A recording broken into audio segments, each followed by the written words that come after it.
కనబడను.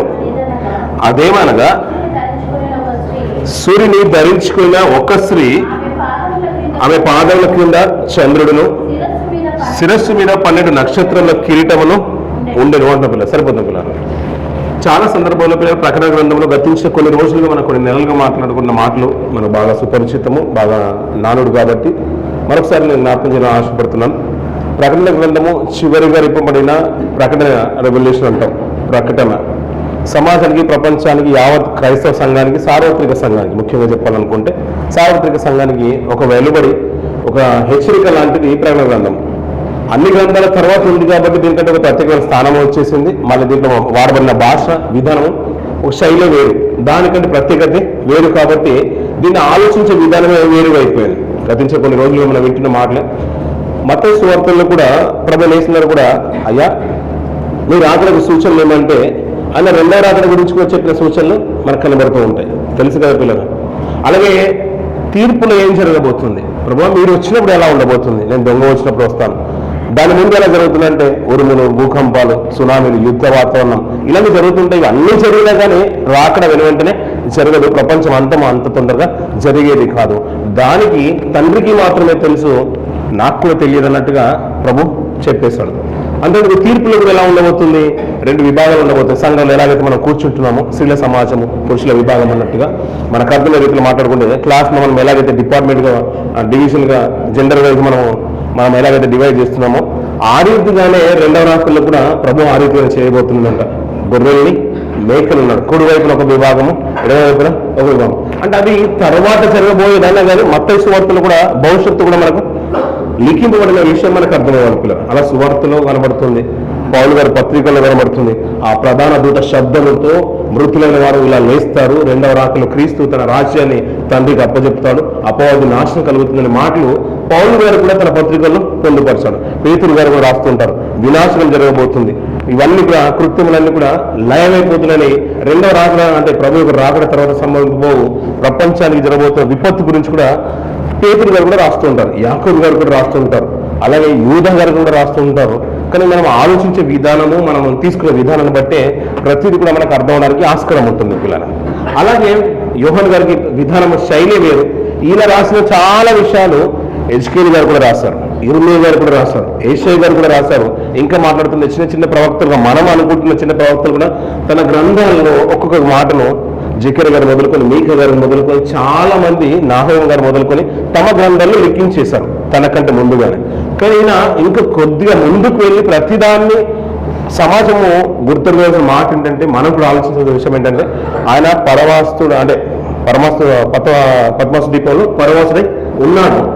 అక్కడ ఒక రాజ్యానికి, ఒక రాజు క్రింద, ఒక శతాధిపతుల కింద, అధికారుల కింద లోబడి అతను ఖైదీగా ఉన్నారు చేసిన సువార్తను బట్టి, దేవుని పనిని బట్టి.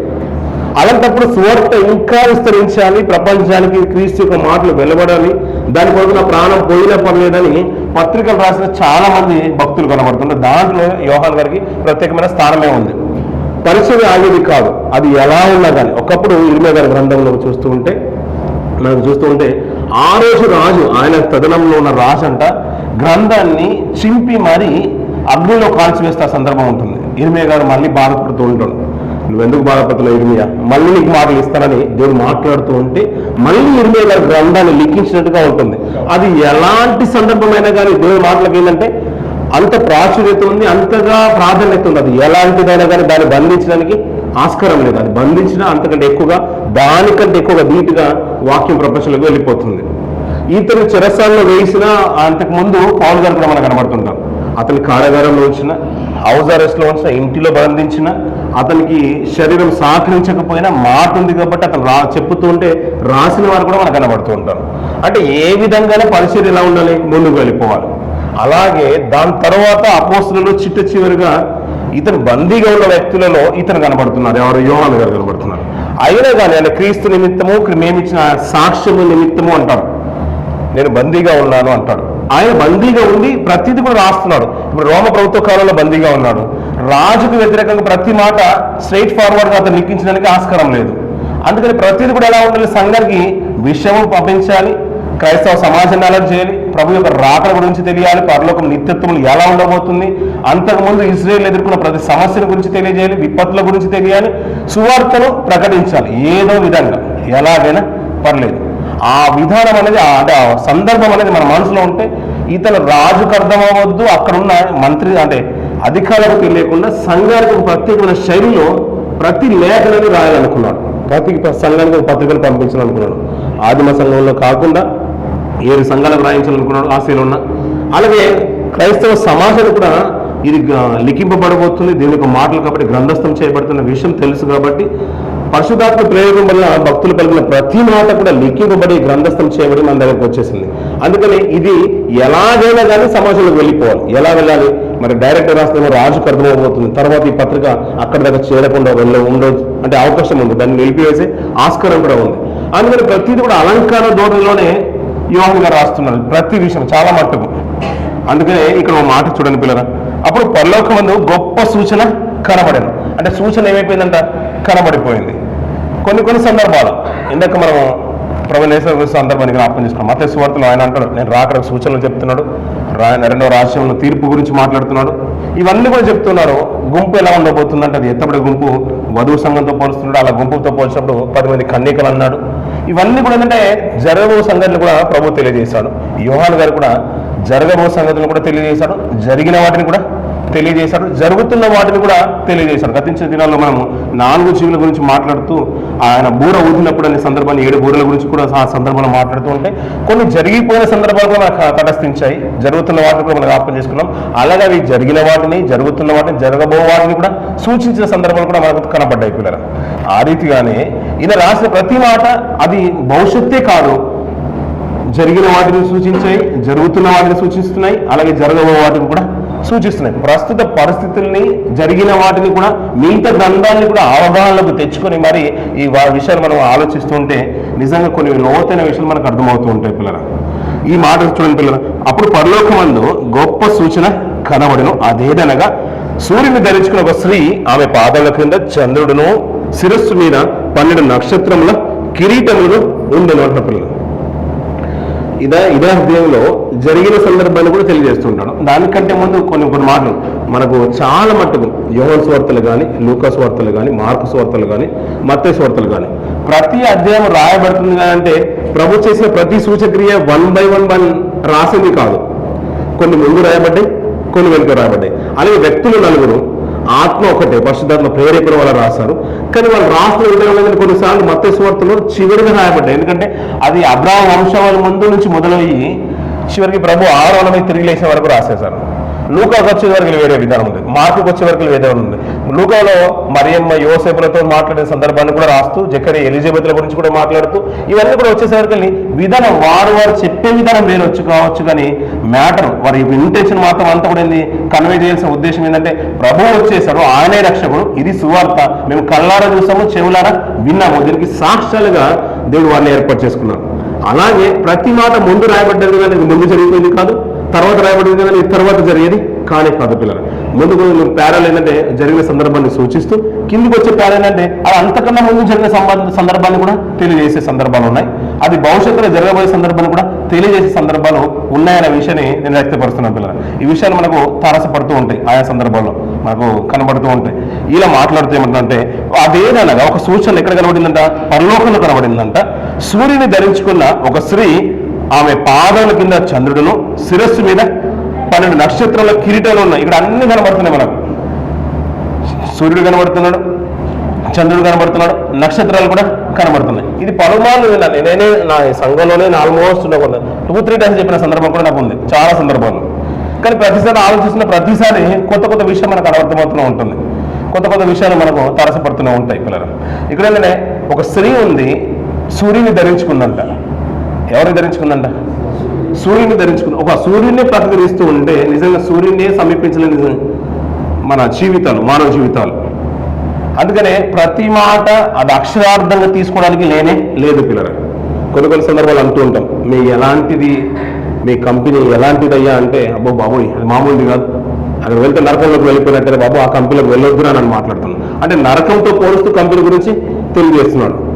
నైట్ డ్యూటీ బాగుందా, డే డ్యూటీ బాగుందా, నైట్ డ్యూటీ వద్దురా బాబు, జీవితం అంతా కూడా తారుమారైతుంది. అక్కడ నైట్ డ్యూటీ వెళ్ళిపోతుంటే కటిక చీకట్లో బిలాంలోకి వెళ్ళినట్టుగానే ఉంటుంది, నరకంలోకి వెళ్ళిపోయినట్టు ఉంటుంది, అంధకారంలోకి వెళ్ళిపోయినట్టుగానే ఉంటుందని అంటే వ్యక్తపరిచే విధానం వేరుగా ఉంటుంది. మనం నలిపినట్టు నలిపేస్తారు అంటారు. అంటే నలిపేదంటే ఆ తీవ్రత మనకు అర్థం చేసుకోవాల్సింది, అంతే కదండి. సూర్యుని ధరించుకునే సూర్యునికి కూడా ప్రభావం, దానికి కూడా శక్తి ఏంటో మనకు అర్థం అవ్వాలి. సూర్యుడు ఎంత మనకు తెలిసిపోయిందంటే సూర్యుడు రాగానే వెలుగొస్తుంది, తన వేడికి మనం తట్టుకోలేము, సూర్యుని ఎవరు సమీపించలేరు. అది ఎన్నో నక్షత్రాల కంటే గొప్పగా వెలుగైంది. కానీ ఎందుకు వెలుగైందంటే అది సమీపంగా ఉంది కాబట్టి గొప్ప వెలుగు కనబడుతుంది. దానికంటే ప్రకాశమైంది పెద్దది నక్షత్రాలు. కానీ దూరంగా ఉన్నాయి చంద్రుడు మనకు దగ్గరగా ఉన్నారు కాబట్టి ఈ రెండు గ్రహాలు దగ్గరగా ఉన్నాయి కాబట్టి దాని ప్రభావం వేరేగా ఉంది. చంద్రుడు ప్రకాశమైన వాడు కాడు, సూర్యుడు ప్రకాశవంతమైంది, దాన్ని సమీపించలేరు కాబట్టి ఆ ప్రభావం ఎక్కడ భూమి మీద ఎక్కువ కనబడుతుంది కాబట్టి అది రాగానే సూర్యుడు వెలుగు కొరకు చాలా ఎదురు చూస్తాం. కాబట్టి సూర్యుడు అంటే దానికి ఉనికి అంతా కూడా మనకు బాగా తెలుసు, దానికి ఉన్న ప్రభావం, దానికి ఉన్న స్థితి అంతా కూడా మనకు తెలుసు. అలాంటి ప్రకాశమైంది ఎవరు ధరించుకున్నారంట? స్త్రీ ధరించుకున్నారంట. అప్పుడప్పుడు మనం చూస్తుండే కదా పిల్లలు, మనం చిన్న చిన్న నాటికలు వేసినా కానీ పిల్లలకి దేవతలు వచ్చినప్పుడు కానీ లేకుంటే రాజు కిరీటం పెట్టినప్పుడు కానీ వెనకాల ఒక లైట్ పెడుతుంటారు కిరీటం వెనకాల, అంటే ప్రకాశం. అంటే ఇతను పవర్ఫుల్ వ్యక్తి, పవర్ఫుల్ క్యాండిడేట్ అని మనకు తెలియదు కాబట్టి ఏం పెడతారు? లైట్ పెట్టి కానీ చక్రం తిప్పినట్టుగా మనం చూస్తుంది చాలా విషయాల్లో. అంటే అతనికంటూ ఒక మనం డిసిగ్నేషన్ ఏంటంటే ఇతను పవర్ఫుల్ వ్యక్తి, ఇతనికి ఏదో అందరికంటే గొప్పది ఇతనికి ఉందని ఆ మ్యాటర్ కన్వే అవడానికి ఇతను మనం ఎక్కువగా ఫోకస్ చేస్తూ ఉంటాం, అంతే కదండి. అందరు సేవకులు పిలిచేస్తుంటాం, సంఘంలో పెద్దలు పిలుస్తుంటాం, పిల్లలు పిలిచి అందరూ పిలిచేసి మ్యూజిక్ వాళ్ళని పిలిచేసి సేవకులు పిలుస్తుంటే అందరూ వచ్చిన తర్వాత గెస్ట్ స్పీకర్లు పిలుస్తూ ఉంటారు. అంటే వీళ్ళందరికంటే ఎవరు గొప్ప వాళ్ళు ఇప్పుడు ఆ మీటింగ్ బట్టి గెస్ట్ స్పీకర్. అలాగే అందరూ ధరించుకున్నప్పుడు చిన్న చిన్న కిరీటాలు కనబడుతూ ఉంటాయి. పెద్ద కిరీటం పెట్టేశారు అనుకోండి, మనకు ఎలా ఉంటుంది? అయ్యో అందరికంటే పవర్ఫుల్ అనుకుంటాం, అంతే కదా. అందరి కిరీటాలు ఉన్నాయి, సింహాసనాలు ఉన్నాయి, మామూలు సింహాసనాలు ఉన్నాయి. ఒక ఆయన మాత్రమే చాలా పెద్ద సింహాసనం ఉంది, కిరీటం కూడా పెద్ద ఉందంటే ఇది అందరిలో కంటే ఇతనే రాజు ఏమో అన్నట్టుగా మనకు అర్థమైపోతుంది చూడగానే. కొన్ని అందుకని పిల్లలకి ఏంటంటే ప్రతిది కూడా బ్లాక్ బోర్డ్ మీద రాసి మనకు చెప్తూ ఉంటారు. అక్కడ రాసింది చెప్పింది ఎలా రిజిస్టర్ అవుతుందంటే అందరికంటే గొప్పగా బాగా రిజిస్టర్ అయిపోతుంది, మనసులో గుండెలో ఉండిపోతుంది. అందుకని పిల్లల సేవకులు చెప్పినప్పుడు కానీ సంఘాలు బోధించినప్పుడు కానీ ఎక్కడైతే మన వాక్యాలు వింటుంటామో ఆన్లైన్లో మనం చూసే మెసేజ్లే కాకుండా ప్రతి మనం చదువుతున్నప్పుడు వేరే మనం ఉంటుంది. ఒకటి చదువుతూ చెప్తున్నప్పుడు అప్పుడు మనం చదువుతుంటే ఇంకొక విధానంలో మనకు అర్థమవుతుంది, ఇంకా లోతుగా అర్థమవుతూ ఉంటుంది. అందుకనే మనం చదువుకున్నప్పుడు కొన్ని విషయాలు మనకు అర్థమే కావు పిల్లలు.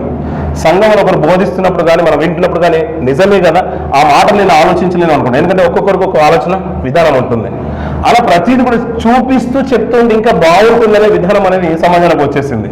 అందుకని ఇప్పుడు ప్రాజెక్టుల్లో చూపించడం కానీ ఇప్పుడు యూట్యూబ్లో కూడా మనం మెసేజ్ వస్తుందంటే ఇప్పుడే దాని వెనకాల వేరే కోణంలో అంటే వాయిస్ బ్యాక్గ్రౌండ్ వచ్చినా కానీ క్లిప్పింగ్స్ వేరేగా వస్తున్నాయి. అంటే అది చూస్తుంటే ఇది అర్థమవుతుందని, అంతే కదా పిల్లగా. ఇప్పుడు ఆ స్త్రీ గురించి చెప్తున్నప్పుడు మన సమాజం ఏంటంటే మన మనసులో కూడా రావాల్సిందంటే సూర్యుడు రావాలి, ఒక స్త్రీ రావాలి. ఆ సూర్యుని ధరించుకుందంటే ఆ సూర్యుని ధరించుకున్న అంటే కిరీటం గొప్పది కాదు, కిరీటం ధరించుకునే వ్యక్తి గొప్పవాడు, అంతే కదండి. కిరీటం ధరించుకోకపోయినా రాజే, రాజు కిరీటం ధరించుకున్నాడు కాబట్టి కిరీటంకు ఘనత వచ్చేసింది, ఇతనికి అత్యధికమైన ఘనత వచ్చేసింది. ఇప్పుడు స్త్రీ గొప్పదా సూర్యుడు గొప్పడంటే మనకు బహుశా సూర్యుడు గొప్పడైనా దాన్ని ధరించుకుంది కాబట్టి ఆ స్త్రీ ఇంకా పవర్ఫుల్ అనే విషయం మనకు అర్థమైపోవాలి, అంతే కదండి. దాన్ని చూస్తుంటే ఆ క్యారెక్టర్కి మనం ఇన్వాల్వ్ అవుతున్నప్పుడు ఏంటంటే సూర్యుని ధరించుకుందంటే ఈమె గొప్పడు, అదే కదా పిల్లల. అది సూర్యుడు అంత ప్రభావమైన వ్యక్తి, ఆమె ధరించుకునే సూర్యుడిని ఇంకెంత తేజస్సుగా ఉండుండొచ్చు కదా. రాజు అంటేనే రాజసం ఒట్టి పడుతుంది. అలాంటిది కిరీటం ధరించుకుని సింహాసనం మీద కూర్చుండి ఆర్డర్స్ పాస్ చేస్తుంటే అంతఃపురం చూడాలి, అది ఆ మంత్రిత్వ శాఖ చూడాలి, అంత డిపార్ట్మెంట్ ఎంత గొప్పగా ఉంటుంది అనుకుంటాను. అందుకని శ్రీకృష్ణదేవరాయల గురించి గొప్పగా చెప్పేవాళ్ళు. అష్టదిగ్గజ కవులు ఉండేవారంట, రత్నాలు రాసుల్లో పోసి అమ్మేవారంట, మార్పిడి విధానం ఆ వారిలోనే ఉండేది కదా పిల్లలు. అంత గొప్పగా చరిత్ర చెప్పుకునేవాళ్ళం. అలాంటిది ఆయనకు ఇంకెంత ఘనత ఉండాలి. ఆ అష్టదిగ్గజ కవులే గొప్పలు, నేటికి మనం చదువుకునే వాళ్ళం. వారికంటే కూడా గొప్పలు శ్రీకృష్ణదేవరాయలు, ఎందుకంటే అతను కూడా ఒకప్పుడు కవి అంట పిల్లలు. అలా మాట్లాడుకుంటే స్త్రీ చాలా గొప్పది, స్త్రీకున్న ఆధిక్యత గొప్పది. అతని స్త్రీ అప్పుడప్పుడు మనం ఎన్నో విధాలుగా పోల్చేవారు, సంఘంతో పోల్చేవారు, వధువు సంఘంతో పోల్చేవారు. ఇంకా మాట్లాడుకుంటూ ఉంటే ప్రపంచంలో ఉన్న సార్వత్రిక సంఘాన్ని కూడా ఎలా పోల్చేశాడు? స్త్రీతోనే పోల్చేశాడు. స్త్రీకి చాలా ప్రాధాన్యత ఇవ్వబడిన విషయం మనకు బాగా తెలుసు పిల్లలు. అలాంటి స్త్రీ అంట సూర్యుని ధరించుకుందంట. ఇంత గొప్పగా ఉందంటే మనం ఆశ్చర్యం కల్పించింది. కానీ కిందికి వస్తుంటే ఇంకో పాయింట్ మాట్లాడుతున్నారు చూడపిల్లలు. సూర్యుని ధరించుకున్న ఒక స్త్రీ, ఆమె పాదముల కింద చంద్రుడును, శిరస్సు మీద 12 నక్షత్రముల కిరీటములు ఉండదు. అంటే సూర్యునికి ఇంత ప్రభావంగా మన ఉనికి గురించి మాట్లాడుకుంటే అదే గొప్పది అనిపించింది. అంతేకాదని ఇంకా కొంత ముందుకు వెళ్తూ ఉంటే అమ్మ ఇలానే ఇదే సూర్యుని ధరించుకున్న స్త్రీయే కాదు, చంద్రుడు నక్షత్రాలు ఎలా ఉన్నారంట, ఆమె పాదాల కింద ఉన్నారంట. అదే మాట మాట్లాడుతున్నారు కదా ఇప్పుడు. ఆమె పాదాల కింద చంద్రుడును శిరస్సు మీద 12 నక్షత్రముల కిరీటములు ఉండను. ఆమె పాదముల కింద ఎవరున్నారంట, చంద్రుడు ఉన్నట్టున్నారు. ఎంత వేడి ఉంటుందో డే టైంలో మనం బాగా తెలుసుకున్నాం. సాయంత్రం ఎప్పుడు అవుతుందా, చల్లదనం ఎప్పుడు వస్తుందా, ఇప్పుడు వింటర్లో మనం చూస్తూ ఉంటాం. ఈ సీజన్ అంతా కూడా అంటే రాత్రి ఎక్కువగా ఉంటుంది. అలాంటి టైంలో చంద్రుడు నిండుగా కనిపించడానికి ఎంత బాగుంటుంది. అందుకనే నువ్వు చందమామ లాంటిది అనే మాటలు మనం వింటూ ఉంటాం.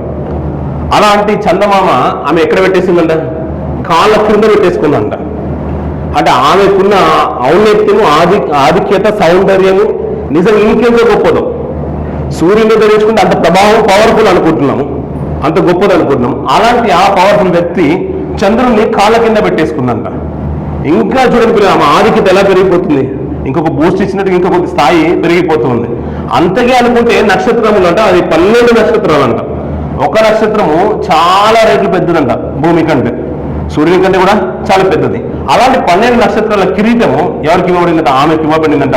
అది తల మీద ఉందంట.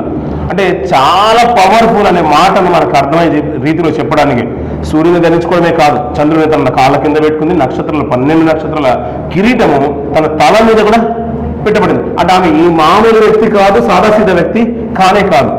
అలాంటి ఆవిడ ఇవన్నీ ధరించుకుని అక్కడ కనబడిందంట. చూడండి పిల్లలు, అలాంటి ఆవిడ 2వ వచనం, ఆమె గర్భవతి అయి ప్రసవేదన పడుచు ఆ నొప్పులకు కేకలు వేయించును. ఎంత పవర్ఫుల్ గా మనం మాట్లాడుకున్నామో మొదటి వచనంలో. ఆమె సూర్యుని ధరించుకుంది, అంత సూర్యునికున్న తేజస్సు ఏంటో మనకు తెలుసు, అతనుకున్న ఎవరు సమీపించాలని తెలుసు. అలాంటి సూర్యుని ధరించుకుందంట. మనం అంటాం కదా, క్రీస్తుని ధరించుకున్నాం అంటాం. గాంధీ తత్వ వేషాన్ని మనం వేసుకుంటాం. గాంధీలాగే మనకు కనిపించాలనుకుంటాం, అంతే కదా పిల్లలు. ఇప్పుడు నేషనల్ డే వచ్చినప్పుడు యూఏలో ఉన్న నేషనల్ సిటిజన్స్ ఎలా ఉన్నారో అలాంటి అభయ లాంటి బట్టలు కానీ, కందూరు లాంటి బట్టలు కానీ వేషాలు వేసుకుని మనకు కనిపించడానికి ప్రయత్నం చేస్తాం. మరియమ్మ గిట్ట వేసుకుంటాం, రాజు గెటప్ వేసుకుంటాం, దేవదూతల లాంటి గెటప్ వేసుకుంటాం, అలాగే చూస్తున్నాం. శాంతక్లాజు గెటప్ వేసుకుంటాం, అలా చూపించాలనుకుంటాం. అలాగే సూర్యుని ధరించుకున్న ఈమె పవర్ఫుల్ అనుకున్నాం. ఎవరు సమీపించిన స్థితిలో ఉన్న ఆమె సూర్యుని ధరించుకుంది, నక్షత్రాలు తన కిరీటంలో పెట్టుకుంది, 12 నక్షత్రాలు, చంద్రుని సాక్షాత్తు తన కాళ్ళ కింద పెట్టుకుందంటే ఎంతో గొప్పది అనుకుంటున్నాము. అలాంటి ఆవిడ సామాన్య స్త్రీ పురిటి నొప్పులు కలిగినట్టు ఎలాగైతే బాధపడుతుందో అలాంటి నొప్పులే ఈ స్త్రీ కూడా కలిగినంట. అంత గొప్పగా హైలో చూపించిన ఆయన వెంటనే 2వ వచనంకి వచ్చేసరికి ఏమంటారంటే, అయ్యో అందరు స్త్రీలు బాధపడినట్టుగానే ఈ స్త్రీ బాధపడుతుంది. ఎందు విషయంలో బాధపడుతుందంటే ఆమె గర్భవతి, ప్రసవేదన పడుచు ఆ నొప్పులకు కేకలు వేయించుంటేను అంటున్నాడు. అంటే ఈ ప్రసవేదన కలుగుతుంది స్త్రీ అంటే సామాన్య స్త్రీలు ఏ రీతిగా అయితే మనం ఈ లోకంలో మన జీవనం చూస్తున్నాం కాబట్టి అందరూ స్త్రీలు ప్రసవేదన పడినట్టుగా. ఎప్పుడు ప్రసవేదన పడతారు, గర్భిణి నెలలింది కాన్పు దగ్గరికి వచ్చినప్పుడు ఆ డెలివరీ టైంలో ప్రసవేదన పడుతుంది. అలాంటి ప్రసవేదన ఈ స్త్రీ కూడా కలిగి ఉందంట. ఆ నొప్పులు విపరీతమైనప్పుడు అంట కేకులు వేయించుండేను అంటున్నాడు పిల్లలు. ఈ 2 భాగాలు, మొదటి వచనమేమో అద్భుత రీతిగా వర్ణనాతీతంగా పెంచేశాడు. ఈ 2వ వచనం వచ్చేసరికి అందరి స్త్రీలు, ప్రపంచంలో ఏ రీతిగా అయితే స్త్రీల జనరేషన్ ఉందో ఆ రీతిగానే మనకు అర్థమయ్యే రీతిలో చెప్పడానికి కూడా ఇష్టపడుతున్నాను. కిందికి 3వ వచనంకి వచ్చిన పిల్లలు, అంతటా పరలోకం నుండి ఇంకొక సూచన కనబడిన పిల్లలు. అంటే పైన సూచన అంతా కూడా మనం ఆలోచిస్తూ ఉంటే ఒక స్త్రీ గురించి చెప్తున్నాడు, అంతేకాదండి పిల్లలు. ఆ స్త్రీ గురించి చెప్తూ ఆయా స్త్రీకున్న ఔన్నత్యం గొప్పది, ప్రభావం గొప్పది. అంతేకాదు ఆ స్త్రీ ఎలాంటిదంటే అందరు స్త్రీలు గర్భం పాడినప్పుడు, గర్భ వేదన వచ్చినప్పుడు, ప్రసవేదన వచ్చినప్పుడు ఎలాగైతే కేకలు వేస్తారో ఆ రీతిగానే కేకలు వేస్తున్నాడు. అంటే ఇది ఒక సూచనగా చెప్తున్నాడు. ఇదే మాటలో చాలా సందర్భాలు మనకు రావద్దు. అతని మీద వెళ్తూ ఉంటే చాలా సందర్భాలు మనకు కనబడుతుంటాయి. ఒక మాట చూద్దాం, పరమగీతముల గ్రంథం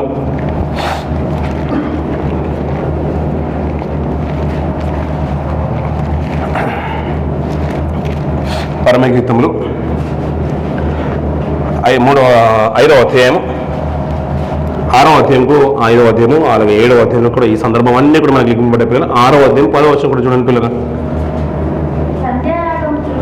సంధ్యారాగము చూపట్టుచు చంద్రబింబ బింబమంతా అందము గలదై సూర్యుని అంతా స్వచ్ఛమును కలలై వ్యూహిత సైన్య సమభీకర రూపిణియగు ఈమె ఎవరు అంటున్న పిల్లల. ఇది 5వ అధ్యాయంలోను 6వ అధ్యాయంలోను 7వ అధ్యాయంలోను 8వ అధ్యాయంలో కూడా ఈ ఒక స్త్రీ గురించి ప్రత్యేకమైన స్థానం ఇస్తారు. ఈ పరమ గీతంలో చాలా సందర్భాలు అనుకుంటాం, ఒక్కొక్కరికి ఒక విధమైన శైలి ఉంది చెప్పడం విధానంలో. ఉద్దేశము సొలొమోను గారు రాసినా కానీ ప్రతి మాట నేను అన్నాను గతించిన దినంలో కూడా చెప్పాను. ఆయన రాసిన మాటలు ఎవరివి? దేవునివి. దేవుని ఆత్మ చేత పరిశుద్ధాత్మ ప్రేరణ చేత వారు పలికిన ప్రతి మాట లిఖింపబడి మన దగ్గర వచ్చేసాయి. ఇది నేను చేర్చాలా వద్దని కూడా చాలా తర్జుమాలు జరిగిన తర్వాత, వాదోపవాదాలు జరిగిన తర్వాత ఈ పరమ గీతలు గ్రంథంలో చేర్చబడిందట పిల్లల. ఎందుకంటే విధానం వేరుగా ఉంది కాబట్టి. ఇందులో ఉన్న శైలి కొద్ది కుమార్ అంటే మనం పోల్చుకుంటే ప్రకటన గ్రంథం కూడా సరి సమానంగా కనబడుతూ ఉంటుంది. ఇక్కడ మంచి ఒక స్త్రీ గురించి చెప్తున్నా చూడండి. సంధ్యారాగము చూపట్టుచు చంద్రలింగమంతా అందము గలదై, సూర్యుని అంత స్వచ్ఛమును కలలు గలదై, వ్యూహిత సైన్య సమధీకర రూపిణియగు ఈమె ఎవరు అంటున్నాడు. ఇందాక మనం చదువుకున్న కదా, సూర్యుని ధరించింది, చంద్రుని తన పాదముల కింద పెట్టుకున్నది, నక్షత్రాలు 12 నక్షత్రాలు తన కిరీటంగా ధరించుకున్న ఒక స్త్రీ గురించి మాట్లాడుతూ, అయా స్త్రీ గురించి అంత గొప్ప చెప్తున్నది. అలాంటి స్త్రీయే ఈ పరమగీతాలు కనబడుతుంది. ఆమె ఏమంటున్నాడంటే సంధ్యారాగము. సంధ్యారాగం అంటే సంధ్యావందనం అంటారు చూసారు పిల్లలు. ఏంటి సంధ్య అంటే మనకు తెలుసు కదా పిల్లలు. సూర్యునికి మరో పేరే సంధ్య అంటారు. ఆ మాట తెలుసు. సంధ్యారాగము, సంధ్యావందనము, ఇలా సూర్యవందనం చేసే వాళ్ళు చాలా మంది చెప్తూ ఉంటారు. అలాంటి శైలి గురించి చెప్తున్నారు. సంధ్యారాగము చూపట్టుచు చంద్రబింబం అంట, అది ఏదైతే చంద్రుడి గురించి మాట్లాడేసామో అలాంటి అందం గలది అంటాడు. చంద్రము అంటే మనం అప్పుడు అంటుండే కదా, ఎలాంటి అందం అంటే చందమామ లాగా ఉందని ఎలాగైతే పోల్స్తున్నారో అలాంటి విధానమే పోల్స్తూ చంద్రబింబం అంతా అందం గలది, సూర్యుడు అంతా స్వచ్ఛమును కలలు గలదే అంట పిల్లలు. సూర్యుని ఒకటే పిల్లలు వెలుగు ఎక్కడైతే ఉంటుందో తేజస్సు ప్రభావం ఎక్కువగా ఉంటుంది. దీన్ని మించింది ఒక లైట్ గతించే 2 రోజులుగా మనకు ఒక లైట్ పని చేయలేదు. అప్పుడు కొద్దిగా డార్క్ వేసి కనబడింది. 2 లైట్లు వచ్చినప్పుడు ఇంకా ప్రభావం ఎక్కువైపోయింది. దీనికి మించి దీని తర్వాత ఇంకా 2-3 LED లైట్లు పెట్టేస్తాం అనుకోండి, ఎలా ఉంటుంది ప్రభావం? ఇంకా తేజస్సుగా ఉంటుంది. అంటే సూర్యుల్లో తేజస్సు అంటే స్వచ్ఛత కనబడుతుంది. అంటే అంత స్వచ్ఛమైంది అని చెప్తున్నాడు. అలా స్వచ్ఛమైంది, కలలు గలదై, వ్యూహిత సైన్య సమధీకర రూపిణి అగు ఈమె ఎవరు? ఇంత ప్రభావం కలిగింది. వ్యూహిత సైన్యం ఉందంటున్నాడు. గొప్ప సైన్యం అతను వెనకాల ఉంది, ఆమె వెనకాల ఉంది. అంతేకాదు సమధీకర రూపిణి అగు, వీటన్నింటితో పోల్చుకుంటే చాలా రూపం విషయంలో ఇంకా చాలా గొప్పది. అసలు ఇంతకీ ఈమె ఎవరు అంటున్నాడు పిల్లరా. ఇంకా ఎవరు చెప్తూ ఉంటే మన అందరికీ తెలిసింది కాబట్టి ఆ మాట కూడా చదువుకొని ముందుకు వెళ్ళిపోయాం. 8వ అధ్యాయం 5వ వచనం కూడా చూడండి పిల్లరా. తన ప్రియుని మీద ఆనుకొని అరణ్య మార్గున వచ్చినది యవతి అట్ల పిల్లరా. ఇదంతా కూడా చెప్తూ ఉంటే పిల్లరా, ఎందుకు ఆ మాట ప్రస్తావన తీసుకొస్తున్నానంటే ఈ మాట మనసులో ఉంచుకోండి. తన ప్రియుని మీద ఆనుకొని అరణ్య మార్గమున వచ్చినది యవతి అంటున్నాడు. రోమిల రాష్ట్ర పత్రిక 9వ అధ్యాయము. రోమిల రాష్ట్ర పత్రిక 9వ అధ్యాయము 4-5 వర్షాలు కూడా చూడండి పిల్లరా. వీరు ఇశ్రాయేలీలు దత్తపుత్రము మహిమయు నిబంధనలను ధర్మశాస్త్ర ప్రధానములు అర్చనాచారాదులను వాగ్దానాలు వీరి ఇశ్రాయేలులకు ఏమేమి ఉన్నాయో అన్నీ చెప్తున్నాడు పిల్లల. అర్చనలు, యాచనలు, దత్తపుత్రత్వములు, నియమములు, నిబంధనలు, ధర్మశాస్త్రములు, ఈ ప్రధాన యాజకత్వం ఇవన్నీ కూడా ఎవరి? ఇశ్రాయేలు.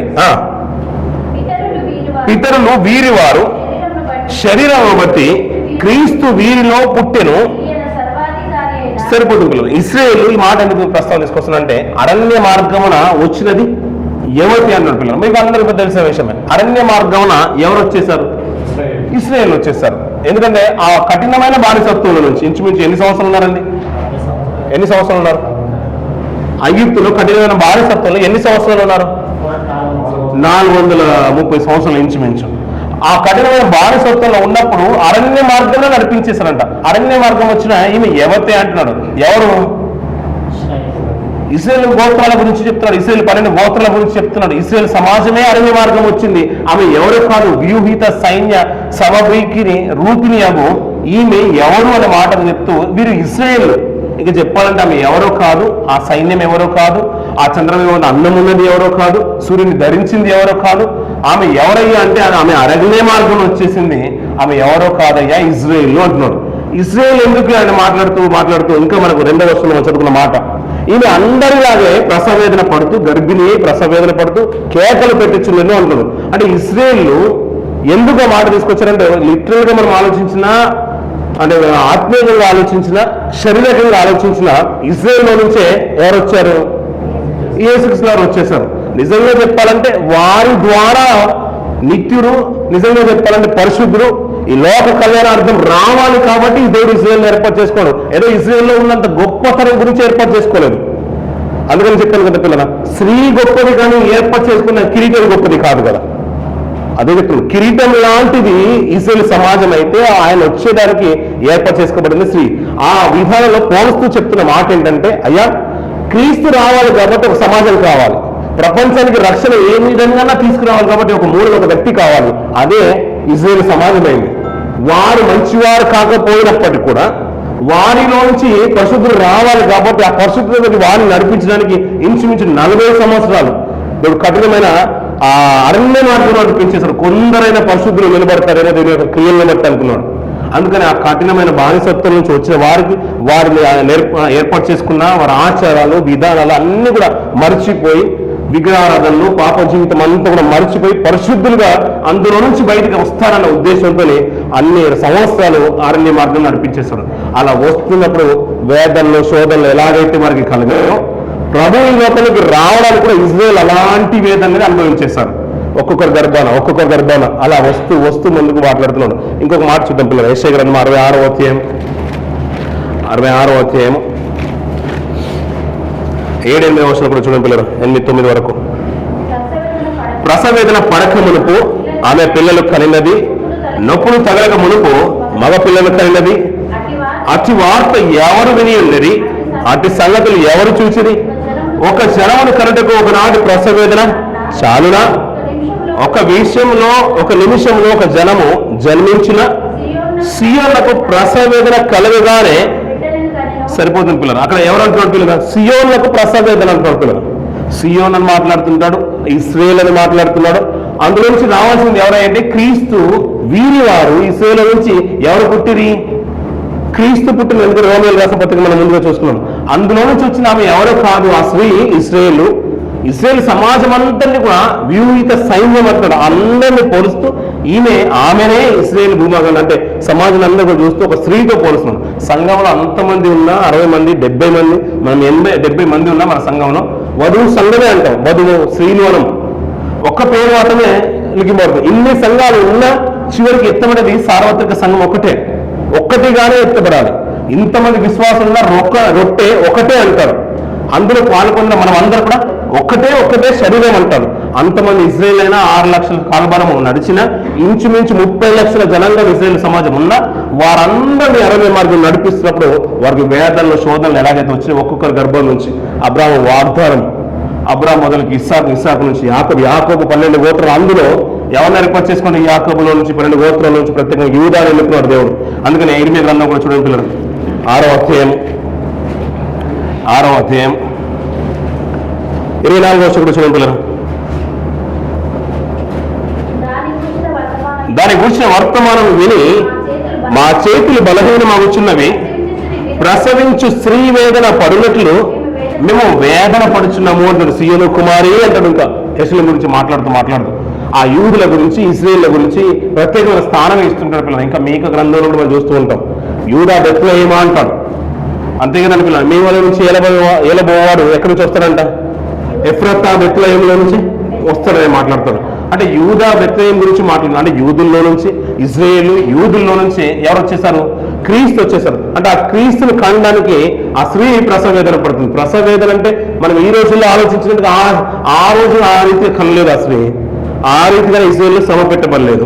ప్రతిసారి ఒక జనాంగం వచ్చిందంటే ఆ జనాంగంలో ఈ తరము మరుసటి తరం రాకుండా ఉండడానికి ఎన్ని శోధనలు ఎన్ని ఇబ్బందులు ఎదుర్కొన్నారో మనకు బాగా తెలుసు పిల్లలు. ఐగుప్తు బానిసత్వంలో ఉన్నప్పుడు మోషని దేవుడు నడిపిస్తూ ఉంటే ఆయన పుట్టుకతో ఎంతటి విపత్తు జరిగిందో మనకు బాగా తెలుసు. ఎంత మారణ హోమం జరిగిందో మనకు బాగా తెలుసు. అంటే అది కార్యం జరగకుండా ఉండడానికి సాతాను వేసే ప్రతి అడుగు మనకు బాగా తెలుసు. అంటే అప్పుడు ఏమవుతుందంటే నిజంగా చెప్పాలంటే వేదన పడుతుంది. పౌలు గారు అంటాడు, మిమ్మల్ని అంటే ప్రభువులోకి నడిపించిన సంఘం గురించి మాట్లాడుతూ మీ కొరకు నేను మరలా ప్రసవ వేదన పడుతున్నాను అంటాడు. అంటే అంత వేదన అంత శోధన బాధ ఎక్కువ వస్తుంది ఒకరిని రక్షణలోకి ఏర్పాటు చేసుకున్నప్పుడు. వారు నిజంగా ఆత్మీయ స్థితిలో నిలబెట్టడానికి దేవుని కొరకు అప్పగించడానికి పరిశుద్ధులుగా ఒక సేవకుడు సంఘానికి పత్రికలు రాస్తూ అంత వేదన పడుతున్నాడు అంటున్నాడు.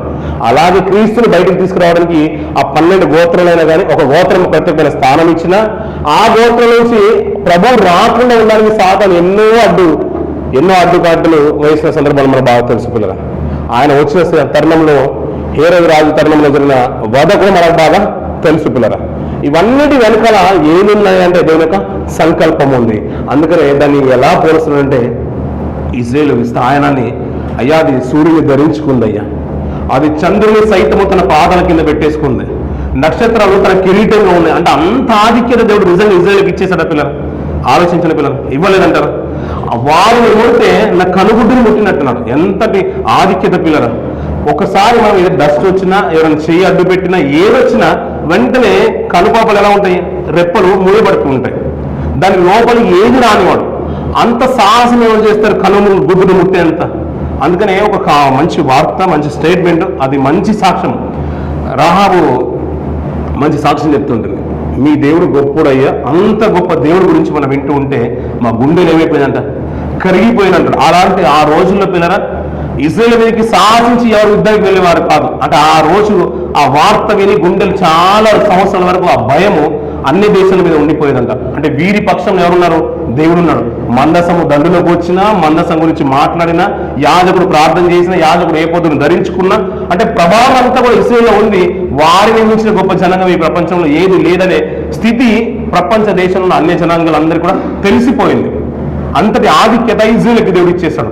కారణం ఏంటంటే వీరి తర్వాత వచ్చే ఆ స్త్రీ కనబోయే బిడ్డ ప్రధానమైనది కాబట్టి, పరిశుద్ధుడు కాబట్టి ఆయన కొరకు దేవుడు ఒక మార్గాన్ని సుగమం చేస్తున్నాడు. వచ్చి ప్రతి అడుగు, ప్రతి ఒక్క బాట, ప్రతి ఒక్క సపోర్టింగ్ నిలబడే ప్రతిదీ కూడా రాజ్యమే కానీ, రాజులే కానీ దావీదుని ఎన్నుకోవడం ఏంటి, అంత పరిశుద్ధుడు ఆయన నిలబడమైంది. ఆ తర్వాత సొలొమోను దేవుడు ఆశీర్వదించమైంది. అంత జ్ఞానవంతుడు ఆయన తరంలో రావడం ఏంది. అలా వెన్నుకుంటూ వస్తుంటే ప్రతి ఒక్క రాజ్యం గురించి మాట్లాడుతూ ఒక పరిశుద్ధురాలైన కన్యకను దేవుడు ఏర్పాటు చేసుకోవడం. అంటే యూదా జాతిలో నుంచి దేవుడు ఏర్పాటు చేసుకోవడం. ఇది మరియమ్మ గురించిన సందర్భం కాదు, ఒక స్త్రీ గురించిన సందర్భం కానే కాదు, ఒక జనాంగం గురించిన సందర్భం. అలా మాట్లాడుతూ ఇజ్రాయేల్ అంతా పరిశుద్ధంగా చూపిస్తారు. అందరూ ఏ స్త్రీదే ఏ రీతి అయితే కంటుందో ఇజ్రాయేల్ సమాజం కూడా, ఇజ్రాయేల్ జాతి కూడా ప్రభువుని బయటకు తీసుకురావడానికి అంతలా శ్రమపడ్డారు పిల్లలు. మగ ఈ సందర్భానికి దోహదపడే మాట, ఎస్తేరు గారు రాణివాసంలో ఉన్నప్పుడు అతని యొక్క మా పినతండ్రి గారు అంటారు, నువ్వు గనుక చొరవ తీసుకొని, నువ్వు గనుక ఇనిషియేటివ్ తీసుకొని, నువ్వు గనుక మాట్లాడకపోతూ ఉంటే బహుశా అందరితో పాటు నువ్వు కూడా నశిస్తావు. కానీ యూదా జాతికి మాత్రము దేవుడు ఏదో విధంగా సహాయాన్ని చేకూరుస్తారు. ఒకవేళ యూదా జాతి అక్కడితో అంతరించిపోయింది అనుకుంటే, ఆ 12వ మాసంలో 12 దిన 6 నెలలో యూదా జాతిని అంతగా సంహరించాలని ఒక శాసనం పుట్టేసింది, శాసనం వెళ్ళిపోయాయి. ఒకవేళ ఆ జాతి అంతా నశించిపోతే ఎండంతటి ఎవరు రావాలంటే క్రీస్తు రావాలి. క్రీస్తుకు జననానికి ఆయన ఒక రాకడకు అడ్డుకట్టలు వేయబడుతుంది సాతాను చేత. అందుకనే నువ్వు ఎస్తేరు, నువ్వు కనుక మౌనంగా ఉంటే, నువ్వు కనుక మాట్లాడకపోతుంటే యూదా జాతికి ఎక్కడి నుంచైనా దేవుడు సాయం చేయగలుగుతాడు. సాయం ఏ రీతిగా వస్తుంది. కానీ నువ్వు మాత్రం తప్పించుకుంటామని అనుకోవద్దు, ప్రమాదం నీదాక వస్తుంది. ఇలా మాట్లాడుకుంటే ప్రతి జాతుల గురించి చూస్తుంటే, ప్రతి జనరేషన్లో చూసుకుంటే అడ్డుకట్టలు వేస్తూనే ఉన్నారు పిల్లల. నిజంగా ఆలోచించిన పిల్లలు దావీదు తరమే ఆలోచిద్దాం. అతనికి అంతకన్నా ముందే సౌలు కుమార్తె భార్యగా వచ్చేసింది. కానీ సౌలు కుమార్తె నుంచి వచ్చిన కుమారుని దేవుడు ఎన్నుకోలేదు. ఊరియ భార్య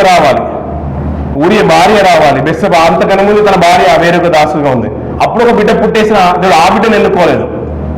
ఆ తర్వాత తన ఎంతపురంలోకి వచ్చి సెటిల్ అయిన తర్వాత ఆ బిడ్డ చనిపోయిన తర్వాత మళ్ళీ కలిగిన సంతానము సొలొమోను దేవుడు ఏర్పాటు చేసుకున్నాడు. సొలొమోను తర్వాత మళ్ళీ ఏదో విధంగా జాతి విడిపోయినా కానీ, మళ్ళీ యూదాలు విడిపోయినా కానీ మిగతా 10 గొప్పల వైపు వెళ్ళిపోలేదు. యూదా జాతి నుంచి ఒక ప్రత్యేకమైన స్థానాన్ని తీసుకొని వెళ్ళిపోతున్నాడు. ఇలా మాట్లాడుకుంటూ వెళ్తూ ఉంటే ప్రతి తరంలో యూదులకు అడ్డంకు ఆటంకం అనేది కలుగుతూనే వచ్చేసింది. కానీ ఓవరాల్గా మనం ఆలోచించాల్సిన విషయం ఏంటంటే, ఇజ్రాయేల్కి అంత గొప్ప స్థానం ఇచ్చేసాడంటే నిజంగా అంత స్థానం ఇచ్చేస్తాడు పిల్లలు. సూర్యుని లాంటి ప్రభావం ఇచ్చేస్తాడు. ఇజ్రాయేల్ మీదకి సాహసించి వచ్చిన రోజులు లేవు. అలా సాహసించి వచ్చారు అంటే వారు చేసిన తప్పిదాన్ని బట్టి వచ్చారు. మళ్ళీ తిరిగి ఆ పూర్వ వైభవాన్ని నిలబెట్టేశారు పిల్లలు. వారు చెరలోకి వెళ్ళినా, దాసత్వంలోకి వెళ్ళినా మళ్ళీ ఆ వైభవాన్ని ఇచ్చేసాడు. వారు దాసత్వంలో ఉన్న గనులైన వారికి ఆ ఆధిక్యత దేవుడు అలాగే నిలిపేశాడు పిల్లలు. అందుకని నక్షత్రాలు పోలినవాడు దానియేలు నువ్వు మామూలు వాడు కాదు, దేవతల రూపం కలిగిన వాడు అని దానియేలు కూడా గొప్పగా ఉంచేశాడు. అంటే యూదా జాతికి దేవుడు ఒక ఉన్నతమైన స్థితిని దేవుడు వారికి ఏర్పాటు చేశారు పిల్లలు. అందులో నుంచి వచ్చినవాడే క్రీస్తు పిల్లలు. మిగతా 3వ వచనం నుంచి తర్వాత భాగాన్ని వచ్చే రోజుల్లో మనం వివరించుకోవడం మనం ప్రయత్నం చేద్దాం. ఈ కొద్ది మాటలు మన ఆత్మీయ జీవితానికి ఎంతో దోహదపడాలని కోరుకుంటూ నేను మాటలు ముగిస్తున్నాను. దేవుడు ఈ మాటలు దీవించి ఆశ్రయించిన కాక.